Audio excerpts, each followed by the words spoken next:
to my kitchen, the kitchen in my home that I share with other people, but this is the kitchen that has my things in it. We're gonna make something tasty today. We're gonna make a galette, and I'm gonna do it two ways.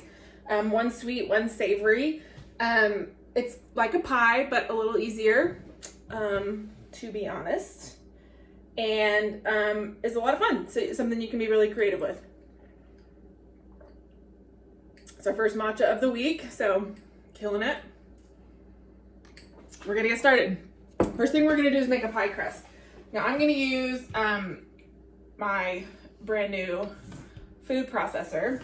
I was getting groceries the other day, and it was on sale at Target, so it matches my mixer. So I just felt like that was meant to be. So it's mine now. Isn't it cute? All right, so this is super easy. Oh, the phone rang. Here we go. It's my dentist's office. So yeah, you know. Anyway, so this is super easy. We're gonna start with 1 1/3 cups of all-purpose flour. And then to that, we're gonna add a teaspoon of salt and a teaspoon of sugar. This is gonna make a really neutral crust so that you can do it with sweet or savory. So super easy. And then I've got 1 1/2 sticks of butter, cubed and cold. We want cold butter. This is gonna get pulsed just until it's kind of, you know, the bits of butter have broken up a little bit. We don't want it to be like a dough yet.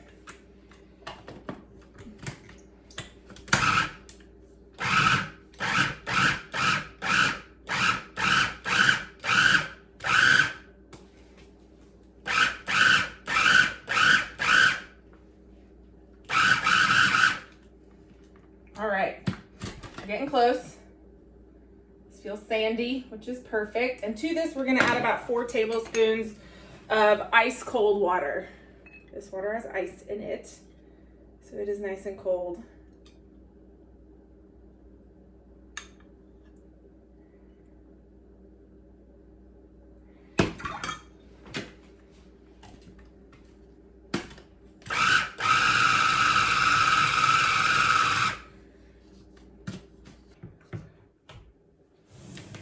All right, so now I'm gonna turn it out onto the counter. And we're just gonna knead it until it comes together into a dough. We don't wanna work it too much because our hands will start to melt the butter. But we just wanna do it enough that it comes together. We can add a little more water if we feel like it needs it. I don't think this is going to. Just remember, the more we work it, the more we're gonna melt the butter, and the more we're gonna develop gluten. And that will give us tough dough. We want to keep the pieces of butter. I'm gonna hold this up to you. You can kind of see the pieces of butter. We want big chunks of butter left over because as this cooks in the oven, the butter melts, and the butter has water in it. And as the water vaporizes and becomes steam, it creates rise, and that's what gives you flaky pastry crust, which is what we want. So this is pretty much done. I'm just gonna get all the last little bits all mushed together. And then this is gonna get refrigerated for 30 minutes.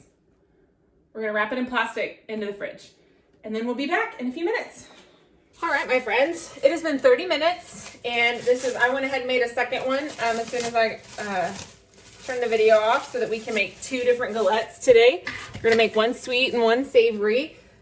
So basically we've got our dough and it has chilled a little bit.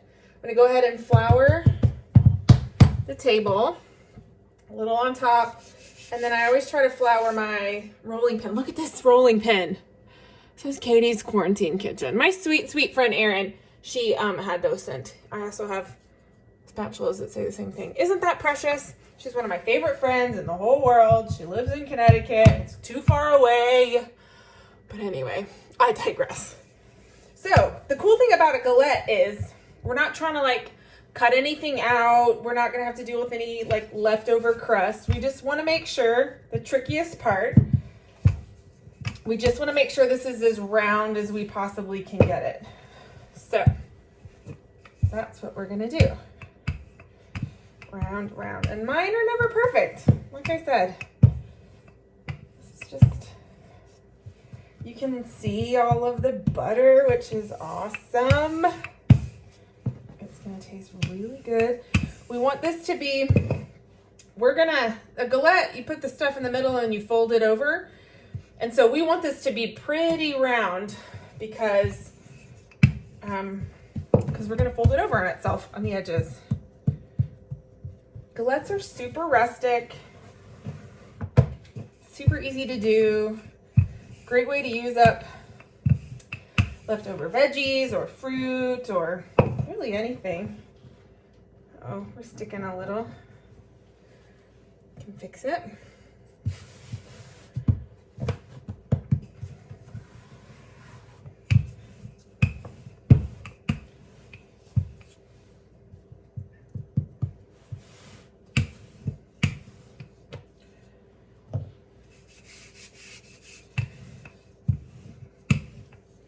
We want to work kind of quick because we don't want the butter to start melting.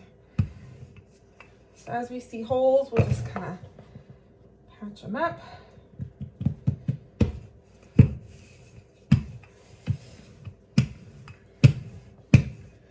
We want it to be as even as possible.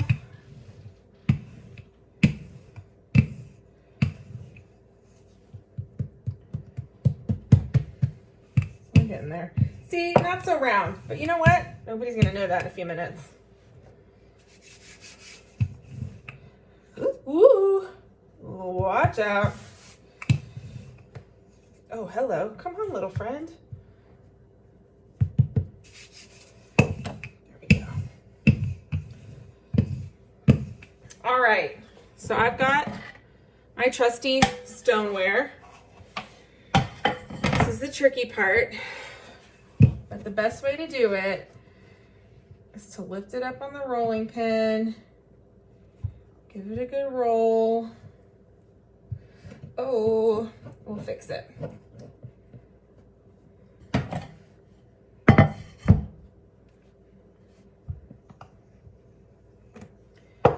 No big deal. Just push it together. And then it's like nothing happened. Oh, goodness. There we go. Perfect, perfect, perfect. Okay, so this one is going to be our sweet. These are some of those apples that I had, that I canned in the fall. So I took them out of the can. I sprinkled a little brown sugar and a little flour on them just so that helps them come together as they bake. And so this is just going to go right in the middle. We're going to flatten it out a little bit.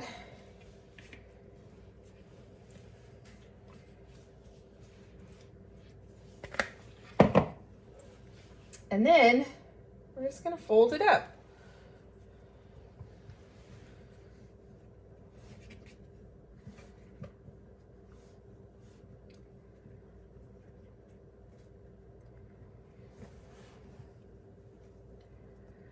Easy peasy. So it's like this really rustic pie, really tart, whatever you want to call it. Just poke some holes in to make sure you don't get any leaks.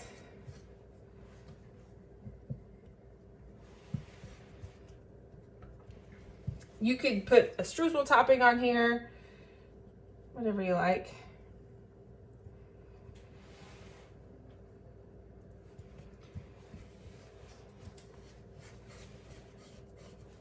All right, and then our trusty pal egg wash is going around the edge. All the way around. Now, if you wanted to, you could sprinkle some extra sugar around the edge if you're doing a sweet one like this. It's totally up to you. But you just want to make sure all the exposed bits of crust get some egg wash, which is just egg and water. All right, this is gonna go in a 350-degree oven for about 50 minutes, 45. We'll check it at 45 minutes, but yeah, so we'll get this one started.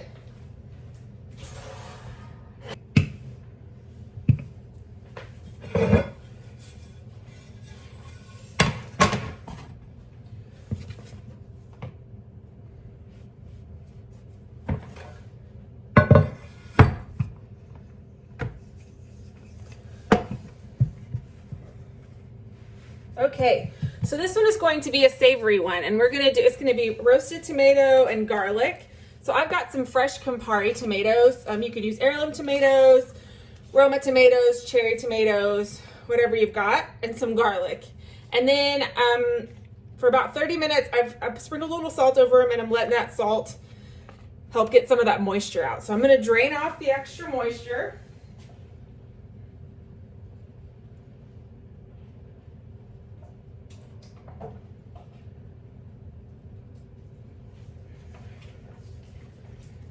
All right, and then to that, I'm just gonna add on the crust, I've got some goat cheese, so I'm gonna sprinkle that around a little bit. Some Parmesan cheese. You could put any kind of melty, delicious cheese, cheddar, mozzarella.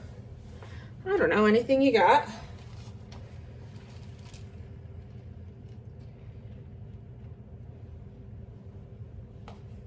Instead of tomatoes, you could do zucchini or any other kind of veggie. There's just not really a wrong way to do it. Then we're gonna take our tomatoes.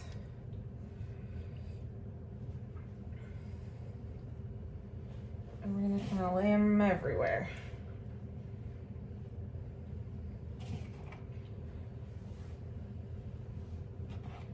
Get all this garlic.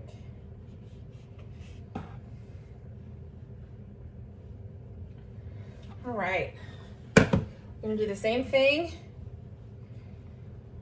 Let's fold it up.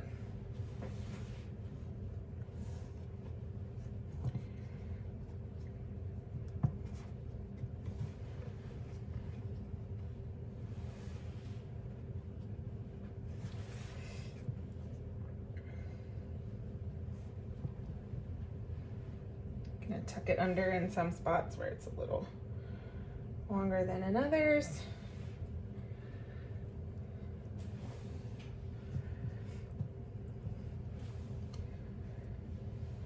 All right, and then when this comes out, we're gonna season it. I'll sprinkle a little salt and pepper on here, a little lemon juice, maybe some herbs, and that's it. So we're gonna egg wash this one, and it's gonna go in the oven for about the same amount of time, really just till the crust is golden brown and all of the tomatoes look like they've cooked.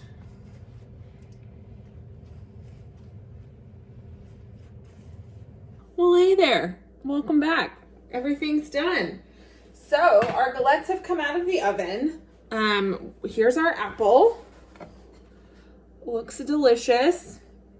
And our tomato. And what I did is when it came out of the oven, I put some everything but the bagel seasoning on top. But you can put whatever you like.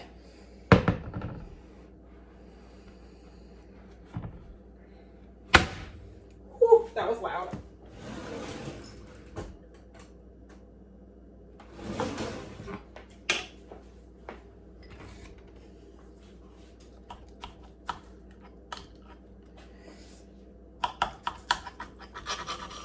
This is a flaky crust.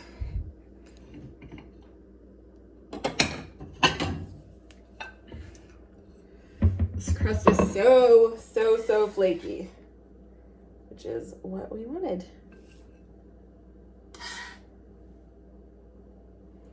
The apples, then we'll put a little tomato.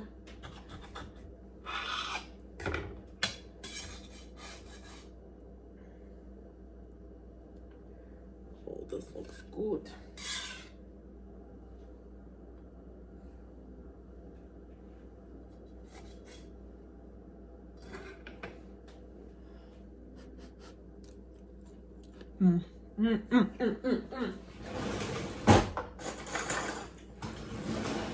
That is so good. That is so good. So here we go. This is what I'm eating for dinner tonight. Just pie with some vegetables on it, some fruit, essentially.